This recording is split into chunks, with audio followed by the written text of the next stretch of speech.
Let's talk about goals. Goals developed in a child's IEP should be reflective of the educational needs, both academic and functional, that were identified in the present level of academic achievement and functional performance.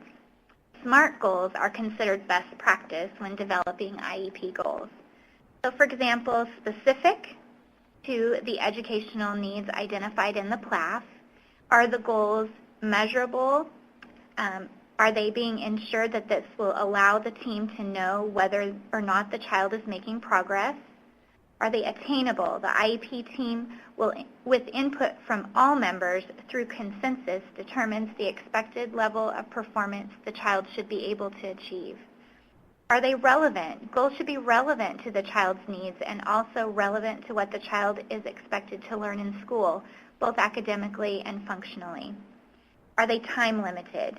The IEP is designed to be a document to serve a child for one calendar school year. Therefore, the goals in the IEP should be time limited to one calendar year or shorter depending on the consensus of the IEP team. In this example, the IEP team identified an educational need in the area of reading and fluency. For example, in 1 year's time, Barry will fluently read 90 correct words per minute at a third grade reading level as measured by the Dibbles oral reading fluency. All right, moving on to consideration of special factors. So the IEP team must also take into consideration these 5 special factors when developing a child's IEP. This section of the IEP is usually presented as a list with checkboxes that state that each item has been considered and supports for these special factors are not needed, or they have been considered and supports for these special factors are included. So each of these factors should be a topic of discussion at the IEP meeting. So we have behavior, assistive technology, or AT, English language learner, Braille, communication needs. To look at these a little bit deeper, behavior is for a child whose behavior impedes their learning or the learning of others, strategies or supports to address the behavior. So it's a little bit deeper than a child who may occasionally talk out of turn in class. The behavior really needs to impede their learning or the learning of others in the classroom. Assistive technology devices and services necessary for the child to make progress in their special education program.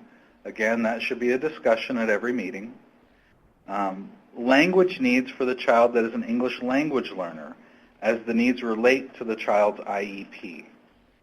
The need for Braille for a child with a visual impairment. Now, certainly if the child doesn't have a visual impairment, you won't talk about that, but that is a consideration of every meeting. And then communication needs of the child, opportunities for direct communication with peers and professional personnel in the child's language and communication mode. So if the child uses American Sign Language, we should have a statement of supports for that in this section, or if the child uses a communication device to communicate. And again, not needed or included. So let's talk about accommodations and modifications. Accommodations change how the child demonstrates learning or proficiency. For example, extended time on tests, preferential seating, testing in a quiet location, frequent breaks, nonverbal prompts. Modifications change what the child is expected to learn, know, and understand. For example, a child with a learning disability in reading comprehension may only be expected to recall and summarize main points in a story, rather than a detailed character analysis that is expected of their non-disabled peers. Appropriate accommodations and modifications that the child needs to make progress toward his IEP goals should be determined through discussion and consensus of the IEP team. Okay, we're going to talk about some other considerations that the IEP team will take into account. Related services, ESY stands for Extended School Year, and supports for school personnel. The IEP team will talk about the related services the child may need to benefit from his or her special education program. The IDEA lists many related services that schools must provide if eligible children need them. Here are a couple of examples of related services. Occupational therapy, which can help a child develop or regain movement that he or she may have lost due to injury or illness. Speech and language services, which can help children who have trouble speaking. There are many other related services, and it's not an exhaustive list. Going on to extended school year, or ESY. ESY is a continuation of the child's IEP into the summer months. So it's not a summer school. Many districts will have summer school programs that are funded by Title I or for all children who need some remediation. ESY is not that. It's a continuation of the child's IEP into the summer months. Eligibility for ESY is a determination made by the child's IEP team, and it's a decision that's based on data collected throughout the school year on past regression or rate of recoupment. And what that means is perhaps a child with, let me back up. All children will lose a little bit of the stuff that they learned over an extended break. But a child with a disability may take a longer or extended time to recoup those skills. So if the data shows that the child has a difficulty either losing skills or regaining skills after long periods of time, ESY might be, the child might be eligible for ESY. The IEP team can also look at predictive data to determine if the child is in a critical stage of learning.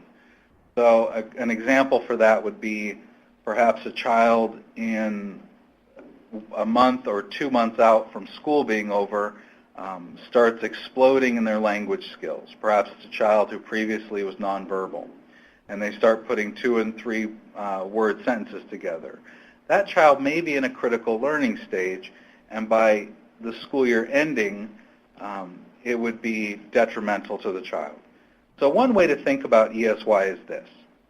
If an extended summer break will significantly jeopardize the child's progress towards critical skills related to their IEP goals, then ESY may be necessary to provide that child a free and appropriate public education.